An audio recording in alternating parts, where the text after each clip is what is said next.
अऊज़ु बिल्लाहि मिनश्शैतानिर्रजीम। अस्सलाम वालेकुम students, welcome to this YouTube channel accounting की दुनिया। जी स्टूडेंट्स, आज हम जो टॉपिक कर रहे थे उसका नाम था अकाउंटिंग इक्वेशन।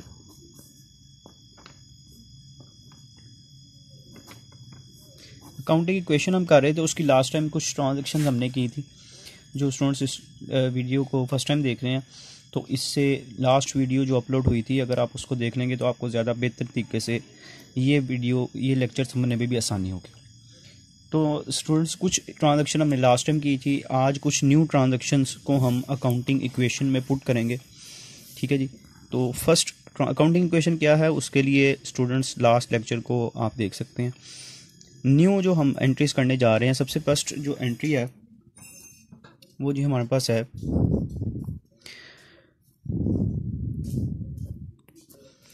Started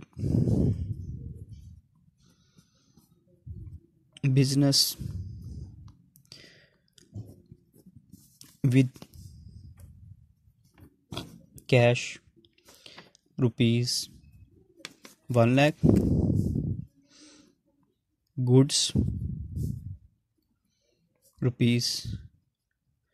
₹10,000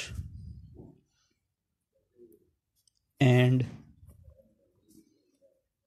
bank ₹50,000। आप कारोबार शुरू कर रहे हैं, 1 लाख रुपया कैश आपके पास, गुड्स 10,000 रुपये की, और बैंक में जो पैसे मौजूद हैं, ये तीनों चीज़ें कारोबार में आ रही हैं। जब ये तीनों चीज़ें कारोबार में आ जाएंगी तो ये आपका कैपिटल बन जाता है। ये तीनों चीज़ें क्या बन जाती हैं? कैपिटल। अकाउंटिंग इक्वेशन में कैसे पुट करेंगे? अकाउंटिंग इक्वेशन सबसे पहले लिखूंगा मैं यहाँ पे। अकाउंटिंग इक्वेशन क्या थी हमारे पास? Assets is equal to capital plus liability. आप कैपिटल बाद में या लायबिलिटी को पहले भी लिख सकते हैं, उससे कोई फ़र्क नहीं पड़ेगा। अब यहाँ पर आपने क्या करना है, आपने जो चीज़ें कारोबार में आ रही हैं उनको लिखना है। जैसे एसेट साइड पे फर्स्ट हमारे पास हम लिखेंगे कैश। वो कितना आ रहा है जी? कैश हमारे पास, इसके नीचे आप लिख देंगे 1 लाख। इसी तरह जो गुड्स हैं वो भी एसेट ही कंसीडर होंगी। एस गुड्स हमारे पास कितने की आ रही है कारोबार में? 10,000 की। और इसके साथ आप इधर लिख देंगे बैंक अकाउंट। बैंक अकाउंट में कितने पैसे मौजूद हैं जी? 50,000। अगर इन तीनों को ऐड करते हैं तो टोटल कैपिटल हमारा कितना बन जाएगा? 1,60,000। ठीक हो गया जी। ये हमारी फर्स्ट जो ट्रांजैक्शन की उसका ट्रीटमेंट हमने कर दिया। सेकंड ट्रांजैक्शन जो हम करने जाएंगे जी, सेकंड ट्रांजैक्शन में कहता है purchase goods on account for ₹5,000। 5,000 रुपये की आपने गुड्स खरीदी हैं। ये जो वर्ड ऑन अकाउंट है, इसका मतलब है क्रेडिट। ये आपने जो गुड्स खरीदी हैं ये क्रेडिट पर खरीदी हैं। जब आप उधार पर चीज़ें या क्रेडिट पर आप गुड्स को परचेज करते हैं तो आप पैसे नहीं दे रहे, कैश पे नहीं कर रहे। तो जब आप कैश पे नहीं करते, जिन लोगों को कैश देना होता है वो आपकी क्या बन जाते हैं? लायबिलिटी, या इनको क्रेडिटर्स कहते हैं, और क्रेडिटर्स हमारी क्या होते हैं? लायबिलिटी होते हैं। अब इसका ट्रीटमेंट कैसे होगा? एसेट साइड पे ये बाकी चीज़ें इसी तरीके से आ जाएंगी। ये बाकी जो चीज़ें हैं, मैं यहाँ पे दोबारा इसको लिख देता हूँ। यहाँ पे आ जाएंगे हमारे पास assets is equal to capital plus liability. Next question जब हम करेंगे बुक से तो उसमें मैं इसका परफॉर्मे के साथ करूँगा। अभी मैं सेपरेट हर ट्रांजैक्शन का ट्रीटमेंट आपको बता रहा हूँ। अब एसेट साइड पे हमारे पास कैश मौजूद था, उसकी अमाउंट है जी 1 लाख। ठीक है जी। गुड्स हमारे पास थी जो कि 10,000 की थी, और बैंक अकाउंट में हमारे पास 50,000 मौजूद था, और टोटल कैपिटल हमारा बन गया था 1,60,000। अब इसका ट्रीटमेंट क्या होगा? गुड्स परचेज कितने की कर रहे हैं? 5,000 की। तो आपने क्या करना है, गुड्स में ये 5000 को ऐड कर देना, ठीक है जी। और मैंने आपको बताया कि चूंकि हम पेमेंट नहीं कर रहे तो जिनको पेमेंट करनी होती है वो हमारी लायबिलिटी या क्रेडिटर्स होते हैं, तो इनको लायबिलिटी में भी आपने 5000 मेंशन कर देना। ये करने के बाद आपने इसको बैलेंस कर लेना, यानी इसका टोटल कर लेंगे। कैश हमारे पास 1 लाख से 10,000 की गुड्स पहले से मौजूद थी, 5,000 की और ख़रीद ली तो हमारे पास गुड्स हो गई 15,000 की। बैंक अकाउंट में 15,000 था, कैपिटल हमारा उतने से ही है 1,60,000 की, और लायबिलिटी भी हमारी कितनी हो गई 5,000। ठीक है जी। इनको तीनों को ऐड करेंगे और इन दोनों को ऐड करेंगे तो इनका टोटल 1,65,000 आ रहा है। ये इक्वल होना चाहिए हर ट्रांजेक्शन के बाद, ठीक है जी। थर्ड ट्रांजेक्शन पे चलते हैं। थर्ड ट्रांजेक्शन हमारे पास है गुड्स, ये लास्ट टाइम भी की थी। Goods sold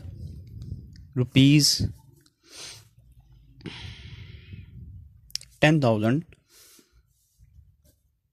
for cash costing 8,000। अब इसका मतलब क्या है?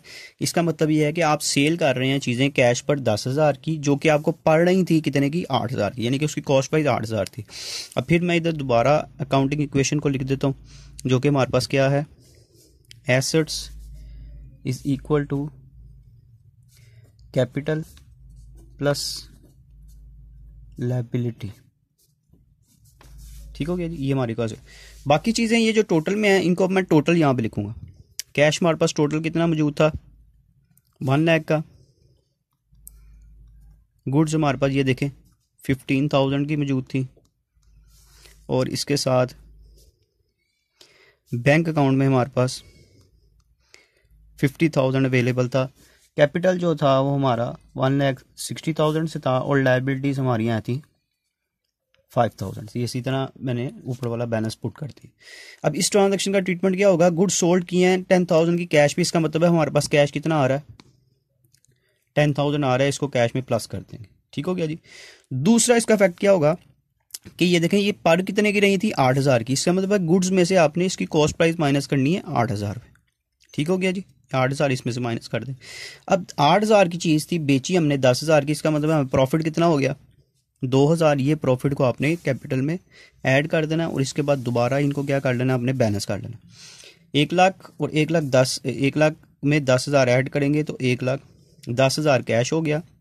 ये इसमें से माइनस कर देंगे तो हमारे पास गुड्स रह गई 7,000 की। बैंक में हमारे पास मौजूद था 50,000। कैपिटल अब हमारा भर के 1,62,000 का हो गया, और लायबिलिटीज़ हमारी 5,000 से ही रहेंगी। ठीक हो गया जी। ये हमारी थर्ड ट्रांजैक्शन जो है इसका ट्रीटमेंट हो गया। अब हम चलते हैं नेक्स्ट फोर्थ ट्रांजैक्शन की तरफ जी। फोर्थ ट्रांजैक्शन हम करेंगे रेंट आउटस्टैंडिंग फॉर ₹1,000 कि आपका रेंट जो है वो आउटस्टैंडिंग है। अब इसका ट्रीटमेंट क्या होगा? ये सबसे पहले हम अकाउंटिंग इक्वेशन लिखते हैं। Assets is equal to capital plus liability. ठीक है जी। एसेट्स में हमारे पास जो जो बैलेंसेस मौजूद थे उसको लिख लेते हैं। ये बार बार लिखना पड़ रहा है, नेक्स्ट टाइम जब हम क्वेश्चन करेंगे तो एक ही परफॉर्मेंस में हम इसको पुट करेंगे, उसमें बार बार ये लिखने की हमें ज़रूरत नहीं पड़ेगी। अभी मैं सेपरेट ट्रांजैक्शन कर रहा हूँ।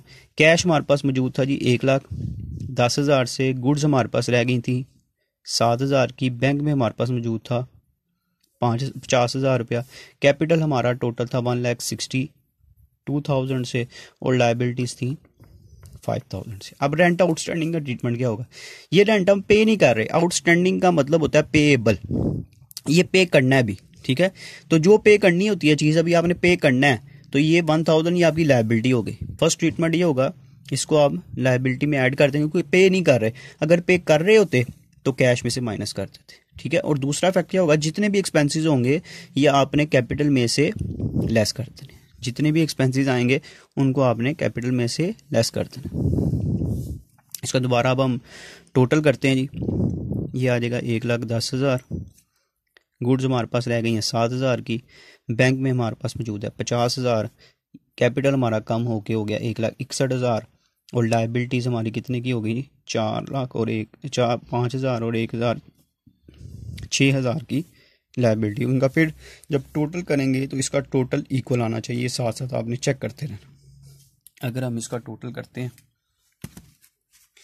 1,10,000 जमा 7,000 जमा 5,000, ये आ गया जी हमारे पास 50,000, सॉरी ये 1,67,000। और अगर इधर ऐड करते हैं 1,61,000 जमा 6,000 तो ये भी आता है 1,67,000, यानी कि ये दोनों साइड क्या हैं, इक्वल हैं। ट्रांजैक्शन नंबर 5 की तरफ चलते हैं। Cash taken away by owner for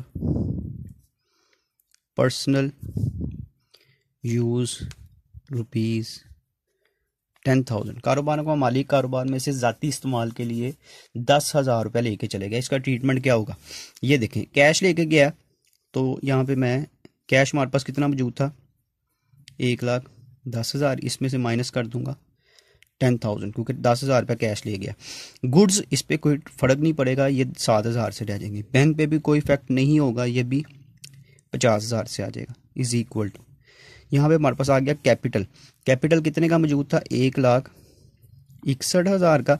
इसमें से हम ड्राइंग्स ये क्या है असल में ड्राइंग्स हैं, ड्राइंग्स को क्या करते हैं इसमें से माइनस कर देंगे और ये जो हमारी लायबिलिटी ये भी इसी तरह ही आ जाएगी।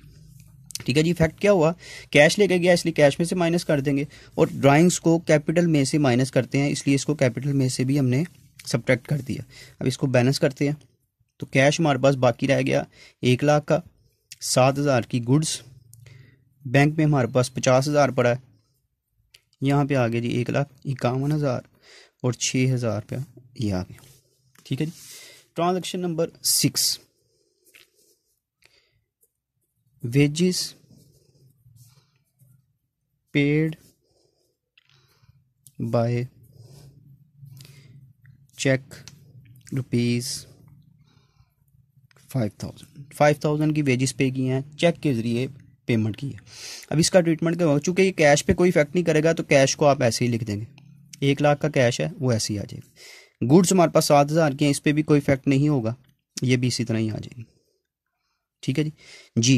ये 50,000 का हमारे पास जो बैंक में पैसे पड़े थे इसमें से क्या कर देंगे हम, अपने जो चेक हमने 5,000 का इशू किया उसको माइनस कर देंगे, इज इक्वल टू। कैपिटल हमारे पास मौजूद था 1,51,000 का, ये देखें ऊपर। ठीक है जी। ये एक्सपेंसेस को हम क्या करते हैं अपने कैपिटल में से माइनस करते हैं, इसको माइनस कर देंगे और लायबिलिटी वाला 6,000 उसी तरह ही आ जाएगा। दोबारा इसको समझ लें कि वेजिस पे किया चेक के जरिए तो बैंक में से माइनस कर दिया और एक्सपेंस है इसलिए कैपिटल में से भी माइनस कर दिया। अब इसको दोबारा बैलेंस करते हैं, ये 1 लाख आ गया, गुड्स हमारे पास 7,000 की हैं, बैंक में हमारे पास 45,000 बाकी रह गए, इसमें से 5,000 माइनस कर देंगे तो 1,46,000 का कैपिटल रह गया और 6,000 की लायबिलिटी। अगर अब यहाँ पे हम इन तीनों को ऐड करते हैं तो हम देखते हैं जी हमारा टोटल क्या बन रहा है। 1 लाख प्लस 7,000 प्लस 45,000 तो ये आता है जी 1,52,000। और अगर इस साइड को भी ऐड कर रहे हैं तो इस साइड का भी टोटल कितना बनता है 1,52,000। ये दोनों साइड क्या होनी चाहिए, इक्वल। ठीक है जी स्टूडेंट्स, ये हमने आज कुछ 6 इक्वेशंस के ट्रांजैक्शन की हैं, उनको हमने अकाउंटिंग इक्वेशन में पुट किया है। नेक्स्ट जो लेक्चर है उसमें हम आईकॉम पार्ट 1 की जो बुक है उसका चैप्टर नंबर 2 है जो कि अकाउंटिंग इक्वेशन का है, वो हम इंशाल्लाह क्वेश्चन स्टार्ट करेंगे उनके। अगर इसमें कोई प्रॉब्लम आती है तो मुझे कमेंट सेक्शन में बताइएगा। अगर वीडियो पसंद आए इसको लाइक करें, शेयर करें, चैनल को सब्सक्राइब करें ताकि आने वाली तमाम वीडियोस आप तक पहुंच सके। इंशाल्लाह नेक्स्ट लेक्चर में मुलाकात होगी स्टूडेंट्स, तब तक के लिए अल्लाह हाफिज़।